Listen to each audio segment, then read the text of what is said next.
गणेश थांब जरा. अच्छा पहिले माणसं असं काही नाही. ठीक आहे, बरं झालं.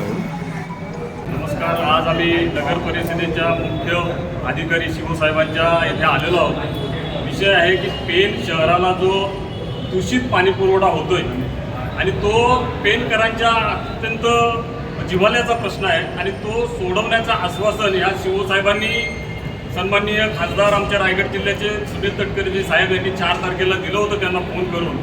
आणि त्याप्रमाणे त्याची पूर्तता करण्यासाठी त्यांच्याकडे काही पेपर्स आम्ही जे पुरावे गोळा केलेले आहेत की कशा टाईपनं या पेन शहराला पाणी दूषित येतोय आणि तो आम्ही सरसकट पितोय, वेगवेगळ्या कारणासाठी तो आम्ही वापरतोय आणि त्याच्यापासून रोगराई होण्याचा संभव आहे आणि होत आहे. तर ह्याच्या संदर्भात तटकरे साहेबांनी सुद्धा शिवसाहेबांशी संपर्क करून त्यांना तातडीने या विषयावर उपाययोजना करण्यासाठी आदेश दिलेले आहेत.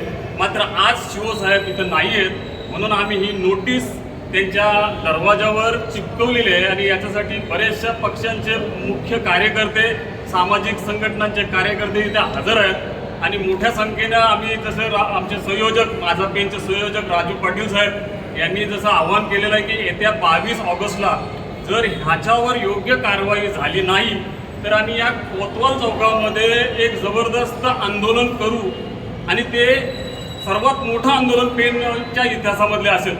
धन्यवाद. नमस्कार. आज माझं पेनची टीम आणि त्यांच्यासोबत अनेक सामाजिक कार्यकर्ता, वेगवेगळ्या राजकीय पक्षाची लोक इथे पेनला येणाऱ्या दूषित पाण्याविषयी नगरपालिकेच्या मुख्य अधिकाऱ्यांना निवेदन देण्याकरता आलो होतो. परंतु नगरपालिकेचे सर्व कर्मचारी संपावर बसलेत.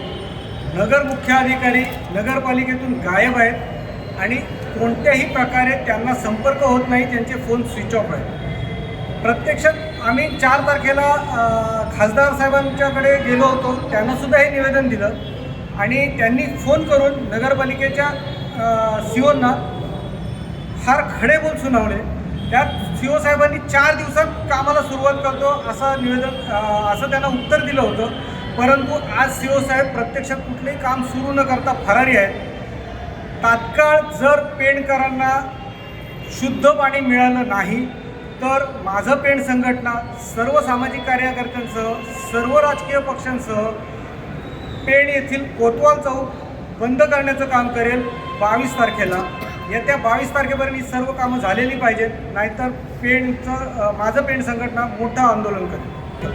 सीओ साहेब नसल्यामुळे आज माझं पेण संघटनेने आमचं निवेदन त्यांच्या दरवाजावर चिटकवण्यात आलेलं आहे. आता त्यांनी निवेदन जशा पद्धतीने आपल्या नोटीस चिटकवल्या जातात आपल्या घरांवर, त्या पद्धतीने त्यांच्या दारावर नोटीस चिटकवण्यात आलेली आहे. थेट गटाराचं पाणी पितोय. आता तुम्ही पण पेणमध्येच राहता, त्याच्यामुळे बोलणं तुम्हाला पण तो म्हणजे तुमच्यामुळे एक जिव्हाळ्याचा प्रश्न आहे. थेट गटाराचं पाणी म्हणजे जिथे 2 बाजूनी गटाराचं पाणी पेनच्या सोडत आहे आणि तिथूनच पाणी लिफ्ट होते. पेनचं फिल्टरेशन प्लांट कार्यरत नाही. आम्ही 22 तारखेला आंदोलनाचा इशारा दिला, तर त्याच्या आधी आम्ही पूर्ण अभ्यास केला. आम्ही वारंवार निवेदन दिली. त्याच्यानंतर खासदार साहेबांनी फोन केला. आम्ही प्रदूषण मंडळाकडे तक्रार केली. प्रदूषण मंडळाने शोकज नोटीस दिली की तुम्ही तुमच्या समोर आहे.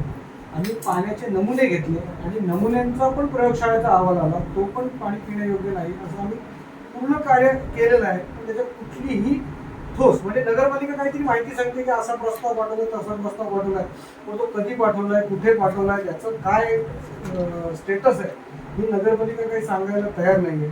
त्याच्यामुळे ते सगळं कुठल्या बस्त्यात पडलं आम्हाला कळत नाही. तुम्ही कोणता तरी त्याच्यावर ठोस पवित्रा घ्यावा, नाहीतर मग आम्ही कोतवाल चौक बंद करण्याची वेळ येऊ नये असं आम्हाला वाटतं.